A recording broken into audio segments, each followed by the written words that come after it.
Sejam bem-vindos, sejam bem-vindas em nome de Jesus. Você que está em casa, é uma alegria estar com todos vós nessa noite. E nós, como Aliança Jovem, como vocês já viram aí nesse banner, top.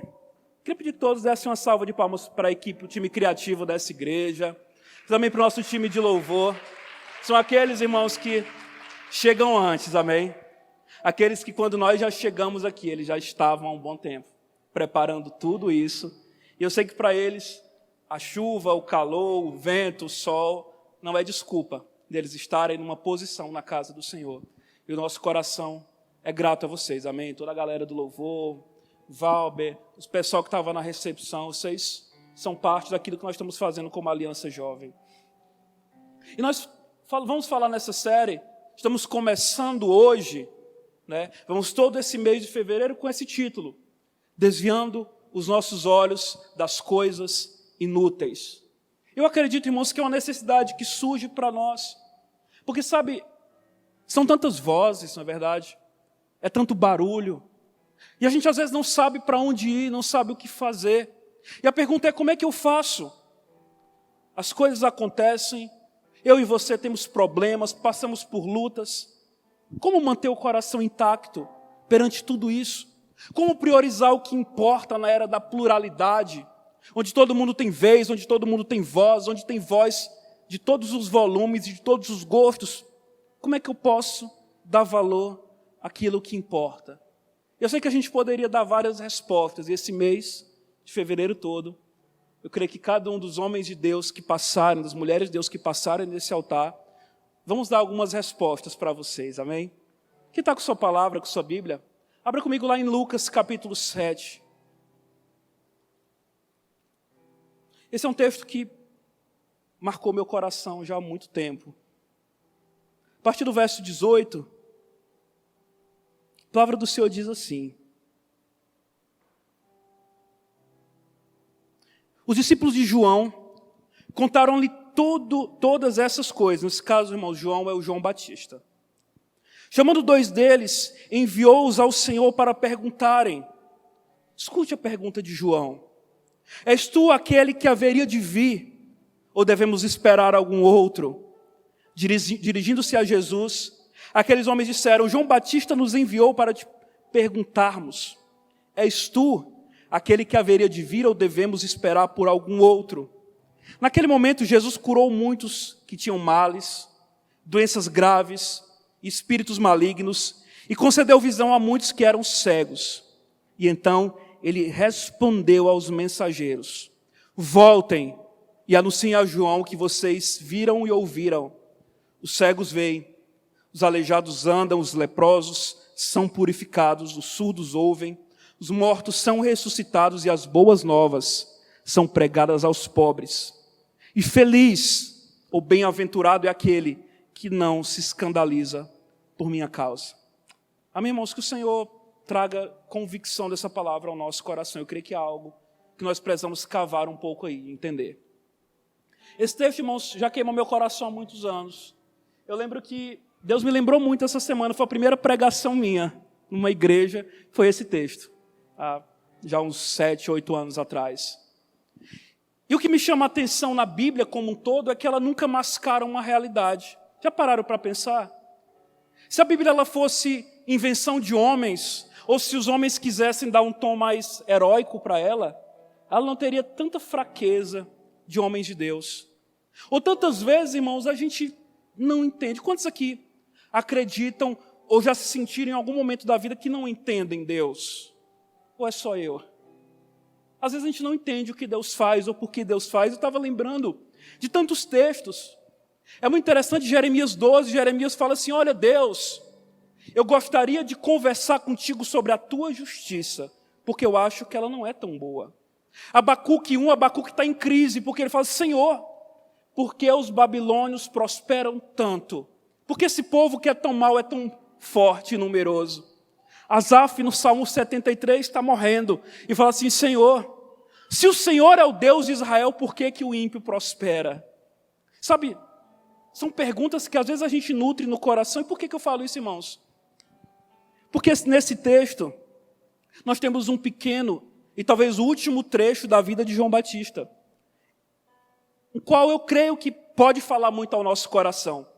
João Batista, nesse texto, estava preso. Se você ler lá em Mateus 11, vai falar alguns detalhes da prisão dele. Você vai relatar porque João Batista foi preso justamente por não se calar como voz profética. Porque ele profetizou contra a família de Herodes, contra Salomé. E ela pediu a cabeça de João Batista de presente para Herodes. E Herodes, para a gente entender, talvez na nossa nação seria um senador ou algo a mais do que isso. Herodes era um tetrarca, ou seja, ele era administrador da 4ª parte do Império Romano, que não era pouca coisa. Ele era um homem de muita influência. E todos aqueles que se levantassem contra aquele homem, certamente teriam um fim ruim. Então João Batista, como vocês devem saber, ele foi o último grande profeta da antiga aliança. Ele foi aquele que foi o precursor de Jesus. João Batista foi aquele que pregava a mensagem de arrependimento, aquele que saiu de todo o conforto humano, de toda a estrutura social, e ele ia para onde, irmãos? Para o deserto. Anunciar o quê? Uma mensagem. Arrependam-se porque o reino de Deus já está chegando. Ele foi esse, o último profeta antes de Cristo. Então ele foi um homem que se separou para um propósito. Lembre disso, ele nasceu com um propósito. O próprio nascimento de João foi maravilhoso. Foi um milagre. Isabel era estéril. Então, irmãos, além disso, ele era um profeta. Ele era uma voz que não se calava, ele denunciava. João Batista não tinha medo. Ele era aquele, sabe, que tocava nas feridas do povo. Ele era aquele que falava aquilo que Deus mandava. Ele foi um grande homem de Deus. Mas essa realidade, irmãos, não tem nada disso. Ele está preso, perseguido, com uma sentença sobre as suas costas, e talvez dia após dia ele pensava: e agora? Eu vou ser preso? Eu vou continuar preso? Eu vou ser morto hoje ou amanhã? Ou talvez na semana que vem? Porque ele sabia, irmãos, da severidade. E no meio disso tudo, ele ouve falar dos milagres que Jesus estava fazendo. E ele manda 2 dos seus discípulos irem lá e falar: olha, vão e façam um favor para mim. Pergunta para Jesus se ele é Jesus, se ele é o Cristo de Deus. Eu não sei vocês, irmãos, talvez de outras pessoas faria sentido essa pergunta. Mas vindo de João não faz nenhum sentido. Se talvez fosse alguém que não viu Jesus em carne, se fosse Paulo, se fosse Timóteo, se fosse Tito, se fosse Estevão, se fosse outros homens, a gente talvez entenderia, mas, irmãos, foi João. João nasceu com um propósito. João conhecia Jesus desde o ventre. João viu Jesus. João era quase um primo, meio primo de Jesus. Não foi João, irmãos, que quando olhou Jesus na multidão declarou: eis aí, Cordeiro de Deus que tira o pecado do mundo? Sim ou não, irmãos? Não foi João que pegou Jesus no seu braço e desceu ele nas águas do Jordão? Não foi esse João que viu Jesus, que tinha o Espírito Santo, que sabia quem era Jesus mesmo no meio do povo? Esse é o João Batista da Bíblia. Foi aquele que viu o Espírito Santo descendo sobre Cristo. Foi um homem que conhecia Deus. E eu pergunto: por que, Senhor? Por que ele perguntou isso? Não sei vocês, a Aliança Jovem, mas algo que me move na Bíblia são perguntas. Porque quando eu pergunto algo para Deus, eu tenho que estar disponível a ouvir uma resposta. Quando eu faço boas perguntas para Deus, talvez eu encontre as melhores respostas da minha vida. E agora João estava aqui. Ele sabia, irmãos, quem era Cristo. Ele sabia, ele que disse que Cristo seria aquele que batizaria com fogo. Ele foi aquele que teve por um momento nos seus braços Deus. Ele tomou por algum momento Deus no seu colo e desceu Deus às águas. Mas no meio disso tudo, irmãos, ele não via sombra daquilo que ele foi criado para ser. E às vezes eu acho estranho, mas nem tanto assim.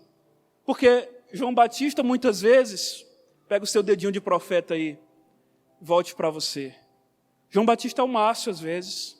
João Batista é você às vezes. Porque, irmãos, a gente tem muita convicção de Deus. Sim ou não, irmãos? A gente gosta de falar de Deus. A gente gosta de dizer o que Deus está me falando. Meus discípulos sabem. De vez em quando eu chego do nada e pergunto assim: ei, Joaquim, Júnior, ei, Igor, o que Deus está te falando esses dias? Me abençoa aí, porque a gente gosta de trabalhar com isso.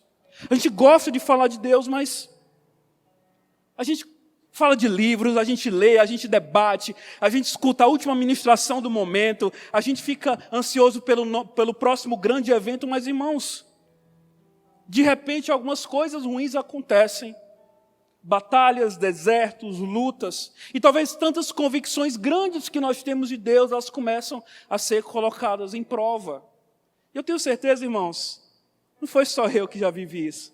Sabe que tem uma música da Ludmilla Ferber que fala assim, olha, cansaço, desânimo, logo após, uma vitória. E muitas vezes a vida com Deus é assim. Obrigado, Samuel. O diabo, ele não brinca com relação a isso. Não é à toa que a Bíblia relata que ele é como um leão ao nosso derredor, procurando só uma oportunidade, uma brecha, para que através disso ele traga desânimo, traga medo, traga abatimento, nos desvie de um propósito. E talvez eu me coloque aqui no lugar de João Batista, se coloque aí. Não era uma prisão como a nossa, não era a Serec, não era as pedrinhas, era pior. Eram masmorras cavadas em pedra, com grades, ou às vezes até pedras nas portas, sem nenhum tipo de saneamento, sem nenhum tipo de infraestrutura. E agora você imagina um profeta que viveu coisas grandes no Senhor, sentado talvez no chão, pensando, Senhor, mas não fui eu que preguei, profetizei, fiz tudo. Não era eu que o povo ia me ver. Já pensou, irmãos? A gente às vezes luta para que as pessoas venham para o culto com ar-condicionado, com o melhor som dessa cidade, com a equipe de louvor extraordinária, e o povo ia para o deserto ver um homem fedorento, que se vestia de pele de camelo, pregar. E talvez ele fale, Senhor, não fui eu que falei tanto do teu amor, não fui eu que anunciei com tanta excelência. Imagina o João Batista, agora se coloque, abra aí a tampa da maionese e viaje aí com a gente. João Batista adolescente, a galera saindo, indo não sei para onde é que aquele povo ia, mas brincando, indo para uma festa, indo para um baile, para um casamento, e ele, eu tenho um propósito, eu fui separado. João Batista jovem, vendo seus amigos se casarem, e ele, eu tenho um propósito, eu tenho uma posição no Senhor. João Batista vendo todos os seus contemporâneos viverem a vida do jeito que queriam, e ele não. Porque ele era diferente. Mas, irmãos, a gente tem tanta certeza, não é, de tanta coisa. E é o que eu falei essa semana, minha esposa lembra. Todas as convicções que trazemos sobre Deus no nosso coração, um dia serão provadas. Uau. Tudo aquilo que eu sei, que eu acho que eu sei de Deus, tudo aquilo que eu entendo que é de Deus, Deus faz isso, Deus não faz aquilo, meus irmãos, toda palavra, toda declaração de amor que você libera para o Senhor, um dia vai ser provada. Porque, irmãos, isso chega. Olhe para a pessoa que está do seu lado, diga assim, como o amor de um profeta. Diga assim, ei, o dia mal chega. O dia da luta chega também. A gente não pode esquecer também nesse contexto, irmãos, quem era o Messias que os judeus esperavam? Talvez João Batista tenha reacendido nele aquele espírito judaico. Ninguém esperava um Messias fraco. Ninguém esperava um Messias que andava de pé. Ninguém esperava um Messias que ia conquistar e cativar pelo amor e pelo milagre. Todo bom judeu esperava um Messias militar. Um rei que ia quebrar tudo, que ia matar César e que ia tomar o lugar que Israel merecia de volta. Lembra que Israel já foi, irmãos, a maior nação da terra, a nação mais rica da terra. Lembra de Salomão, lembra de Davi. Todo judeu esperava que um dia Israel voltaria a ser aquilo. E agora, ele manda. Perguntem para o Messias que eu conheço, se ele é realmente o Messias que eu digo que eu conheço. E Jesus, irmãos, ele é incrível. É interessante a resposta que Jesus dá.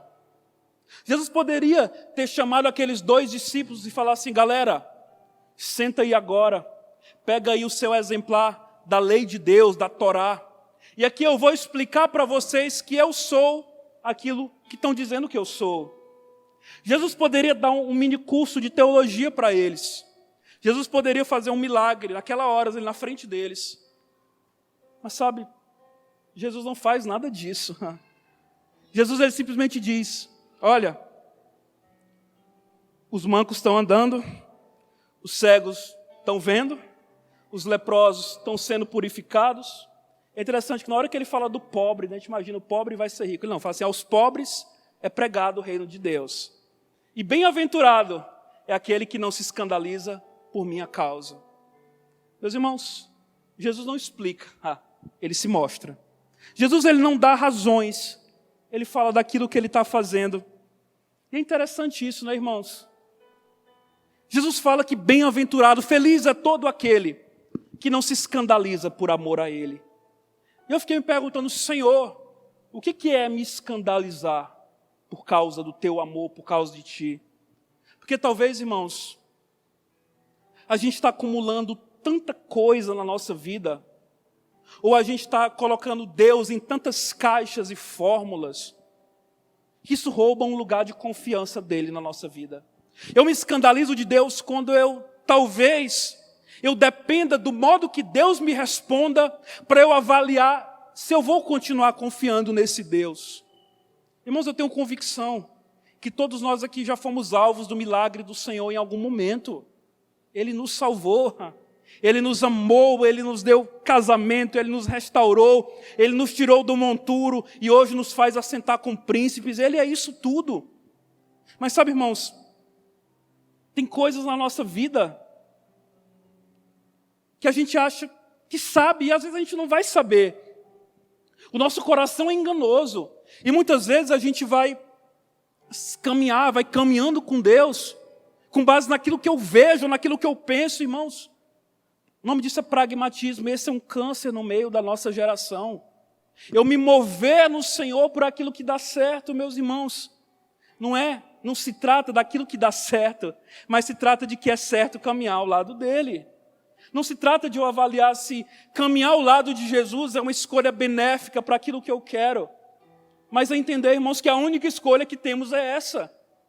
Sabe, o nosso gosto, a nossa vontade pessoal nunca pode prevalecer com relação ao que Deus estabeleceu. Por isso, irmãos, nesse episódio, eu quero que vocês entendam que uma das coisas inúteis que eu coloco diante dos meus olhos é eu avaliar toda a minha trajetória com Deus por causa de alguns momentos. Eu não quero falar aqui da pessoa de João Batista, mas eu quero falar da dúvida que ele teve. Porque ela é nossa também. Sabe, para nós que a gente vive num mundo problemático, vocês vão concordar que esse mundo ele é falho. Tem um problema nesse mundo. Tem coisa errada. Mas para a gente que vive num mundo como esse, talvez eu consiga ouvir nas palavras de Jesus que ele está muito mais interessado em caráter e transformação do que conforto. E essa é uma realidade. De que Jesus está muito mais interessado em quem eu estou me tornando do que em me fornecer ferramentas que vão me enriquecer. Que Jesus está mais interessado naquilo que eu estou me transformando na presença dele do que se eu estou feliz em toda a situação, porque, meus irmãos, não é fácil. Deus permite muitas vezes aquilo que Ele mesmo não prefere a fim de cumprir um propósito na nossa vida. Deus muitas vezes permite situações que vão nos moldar para que um propósito maior aconteça. Sabe, eu lembro de uma entrevista muito forte que eu vi há muito tempo atrás, da filha de Billy Graham, maior pregador do nosso século. O repórter perguntava a ela, mas aonde? Aonde estava Deus no dia 11 de setembro nos Estados Unidos? E ela, com toda mansidão e todo amor, ela fala, Deus permaneceu no lugar onde os homens deixaram Ele. Enquanto para alguns, Ele foi esperança para recomeçar, outros se frustraram porque Ele não evitou. Meus irmãos, há um lugar de contentamento e de confiança na presença do Senhor, porque a gente talvez não nos faça essas perguntas quando as coisas estão bem. No geral, quando está tudo em paz na minha vida, quando nós estamos vivendo estações boas da nossa caminhada, eu não me pergunto, oh, Senhor, onde é que o Senhor está? Muitas vezes, quando o casamento está ok, o salário está em dia, os boletos está dando para pagar, a gente está bem alimentado, nutrido, forte, fortalecido. A gente não costuma pensar nessas coisas. Mas, irmãos, quando o dia mau chega, muitas vezes a gente está tão preocupado em entender o porquê, de tentar conhecer esse Deus, que mesmo no dia mau ele continua se movendo. A gente estava ontem no Acampitim, e é o que eu lembro que eu falei para aqueles adolescentes, é que todos os dias eles estão sendo afirmados, capacitados, empoderados na igreja do Senhor. Mas às vezes chega um professor ateu, o primeiro que aparece, e eles começam a colocar em dúvida assim: Senhor, será que Deus é isso mesmo? Será que o Evangelho é isso mesmo? Será que vale a pena caminhar com Deus? E talvez essa seja a grande pergunta, irmãos, que passou pelo coração de João. Será que vale a pena? Será que vale a pena continuar caminhando com Deus? Será que não é inútil? Porque talvez esse Deus, eu esperava que ele se movesse assim, mas ele não se move. Meus irmãos, esse é o ponto que eu quero chegar. Uma palavra que há no coração de Deus para essa noite é uma mensagem de convicção, de que essa coisa inútil que está no nosso caminho é quando eu me movo por sentimentos. Irmãos, sentimentos passam, eles não são confiáveis. Você se mover por sentimentos é atestado de sabotagem na tua caminhada. Porque, meus irmãos, sentimentos mudam. Sim ou não, irmãos? Tente imaginar nessa semana que termina hoje, quantas vezes os seus sentimentos se bagunçaram dentro de você? Na minha, pelo menos, umas 500. Acordo de um jeito, vou dormir de outro. Acordo me sentindo o máximo, vou dormir me sentindo lixo. Eu estou alegre no momento, eu estou mal no outro. Eu estou feliz agora, uma palavra me frustra. Eu queria comer um negócio, mas não tenho dinheiro para comprar. A gente se frustra, irmãos. Sim ou não? Por isso, sentimentos não são confiáveis, irmãos. Se trata de permanecer amando Jesus, mesmo quando não está bem aparentemente. Entendendo que o mesmo Deus que se move nas coisas boas é o Deus que continua se movendo no dia mau. Uma frase que eu carrego comigo desde a minha conversão é que o dia bom, ele é capacitador. O dia bom, o aroma do dia bom, ele tem que ser sentido no dia mau. Porque, irmãos, as coisas mudam. Esse tema me fala muito de frustrações. Porque sabe o que é uma frustração? Frustração, na verdade, é quando aquilo que eu espero não aconteça. E muitas vezes a gente está sendo como crianças espirituais, até dentro da igreja. Sabe, porque Deus não fez o que eu queria, eu não minimizo a dor de João. Mas eu quero que você entenda que mesmo você sendo crente, cheio de Deus, líder de célula, quase pastor, vice-querubim, meus irmãos, o dia mau chega, a provação chega. Um homem cheio de Deus também duvidou um dia. Um homem cheio de Deus também teve coisas inúteis no seu caminho que ele teve que se livrar. Um homem cheio de Deus também se sabotou numa pergunta. E muitas vezes a gente está sabotando a caminhada do jeito que a gente, vivendo do jeito que a gente quer. Essa semana eu passei ela meditando bastante na história de Sansão. Um homem extremamente capacitado e abençoado por Deus, mas extremamente confuso nas suas escolhas. E um texto que me saltou os olhos lá em Juízes 14, é que Sansão era um nazireu, separado por Deus. 3 coisas o nazireu não podia fazer. Ele não podia cortar os cabelos, ele não podia tocar em um cadáver, ele não podia beber do fruto da vide, do vinho. E é interessante que Juízes 14 narra que Sansão, num belo dia, estava passeando por entre um bosque de uvas. Ou seja, um homem capacitado e abençoado por Deus, brincando com o próprio chamado. Um homem capacitado com Deus, andando tão perto daquilo que afastaria ele da comunhão com Deus, que ele nem se dava conta. Irmãos, a questão é que não podemos caminhar com o Senhor somente quando parecer agradável. Eu não posso permanecer nesse ping-pong espiritual, caminhando com Deus somente quando aquilo está bom para mim. Meus irmãos, e esse é o nosso desafio. A gente estava conversando ontem com um casal de pastores, lá na chácara, e algo que nós lembramos muito é que hoje, da nossa época, nós começamos quase juntos a nossa caminhada com Deus. Hoje, Só quem permaneceu era aquele que todo mundo dizia que era o radical da galera. Aquele que não se vendeu, aquele que não se prostituiu, aquele que continuava fazendo célula dentro da faculdade. Só aqueles permaneceram. Aqueles que todo mundo falava, não, tu é radical demais, cara. E eu contei o meu testemunho para eles. Eu falei, olha, eu fui ganho para Jesus dentro de uma faculdade.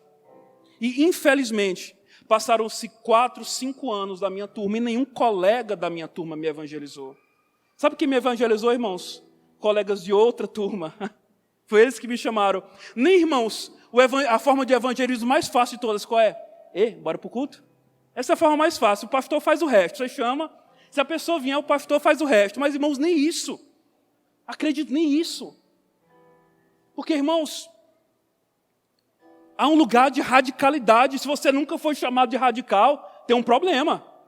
Se você nunca quis, pelo menos no começo da sua caminhada, vender tudo, não tinha nada, né? Mas queria vender tudo, ir para a África, ir para a Europa pregar, tem uma coisa errada, porque, meus irmãos, esse lugar de não negociar valores e preços é o lugar que Deus tem para nós. Porque, irmãos, há uma urgência de sermos profundos.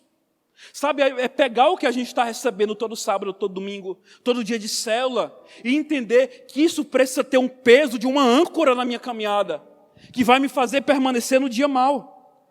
Porque, irmãos, se cada dificuldade que vier, eu novamente me assentar e parar, sabe, fazer o espírito de coitadismo? Ô Senhor, será que o Senhor ainda me ama? Meus irmãos, a gente vai se frustrar. A gente não vai caminhar. A gente não vai sair do lugar, porque problema todo mundo tem.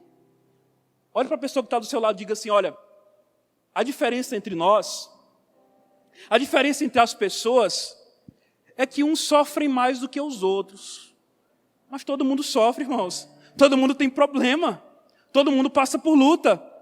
O dia bom, ele tem que me preparar. Porque, irmãos, ninguém amadurece sorrindo.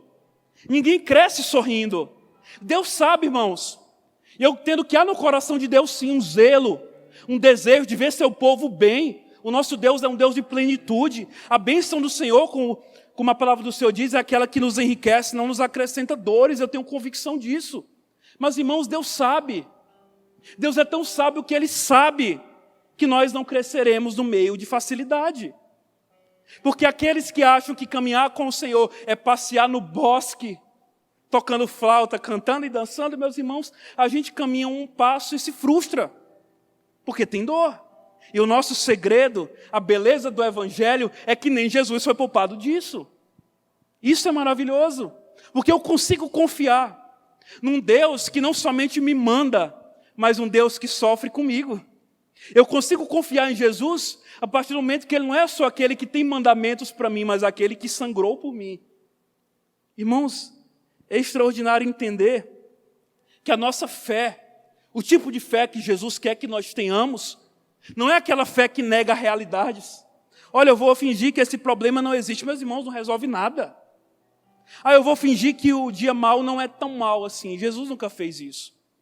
Mas a nossa fé, ela tem um poder. Sabe qual é, irmãos? De roubar de situações, lugares de controle na nossa caminhada. A nossa fé, ela tem esse poder de tomar das circunstâncias, do diabo, das pessoas, lugares de última palavra na nossa história. E, meus irmãos, é isso que eu quero que vocês vivam. É por isso que é urgente para nós termos uma identidade que é gerada na cruz, formada na cruz. Há uma guerra, irmãos, não sei se já te disseram isso, mas há uma guerra todos os dias que está sendo travada debaixo do seu nariz. E o alvo dessa guerra é só um, é o seu coração. Há uma guerra sendo travada pelo seu coração. E eu digo para você, se você soubesse como o seu coração, Aliança Jovem, é valioso, você guardaria ele de uma forma melhor. Se você soubesse o tanto que o seu coração é precioso, você esconderia ele com toda a diligência da sua vida. Irmãos, não somos inabaláveis, amém? Nós sofremos, choramos. Sabe, a gente ouve falar ali no Instagram, meta de relacionamento. Quantos que já ouviram isso? Eu tenho uma meta de relacionamento, mas sabe qual é a nossa meta? A nossa meta de relacionamento é estar preparado para dizer amém para Deus quando Ele disser não para nós. Essa é a meta do crente. Sabe, vocês já viram aquele vídeo que a pessoa faz assim, estralando o dedo e as coisas vão mudando na frente? A musiquinha, ele estrala o dedo e a casa está reformada. Ele estrala o dedo e ele viajou para outro país. Meus irmãos, vida real não é isso. Isso é ilusão de rede social. Isso é bonito, é legal, é engraçado, mas, irmãos, vida real não é assim. O deserto não passa assim, a provação não passa assim, o dia mau não passa assim, meus irmãos, é ali no deserto que Deus desenvolve. Por isso, em nome de Jesus, repreenda esse pragmatismo da tua história. Deus é Deus quando Ele não faz aos nossos olhos, porque na verdade Deus sempre faz. Porque por mais que não pareça, não sei se vocês já viram alguém bordando ou costurando ou bordando uma toalha, uma colcha de retalhos. Geralmente, irmãos, toda bordadeira borda um retalho do lado avesso. De modo que se você está vendo uma bordadeira trabalhando, você não vai entender nada do que ela está fazendo. Mas, irmãos, quando aquela peça que está pronta, ela é virada, aí você consegue ver a bela figura que ela formou. E muitas vezes assim é a nossa vida. Não entendemos por que Deus está fazendo, ou como Ele está fazendo, ou por que a gente está passando por isso.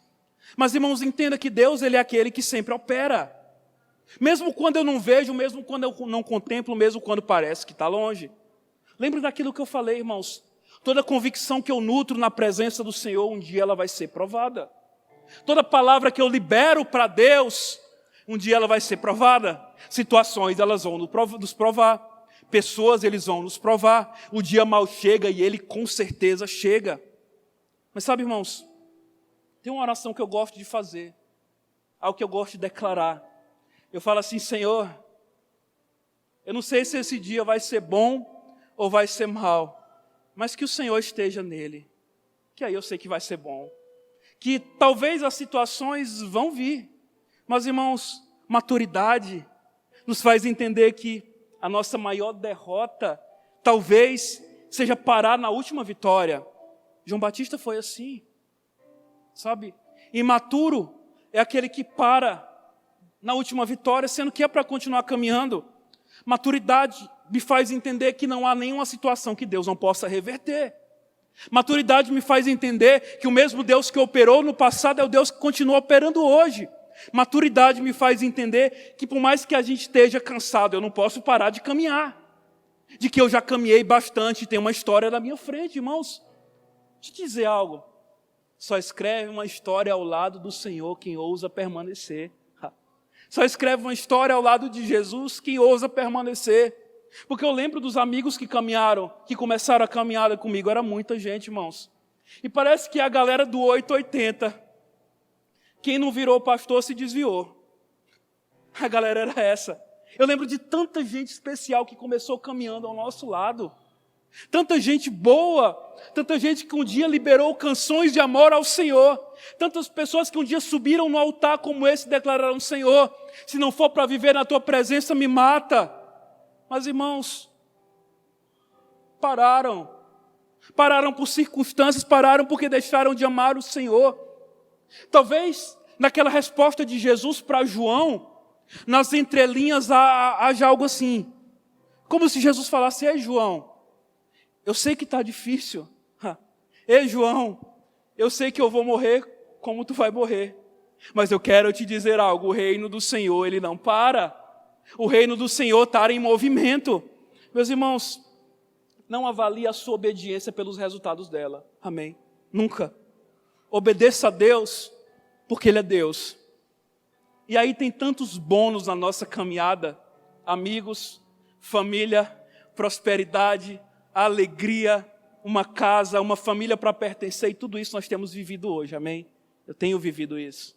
Mas, irmãos, não se mova por uma dor, não se mova por uma frustração, ou não deixe de se mover por uma dor ou por uma frustração, porque essa é a chave de vitória para nós.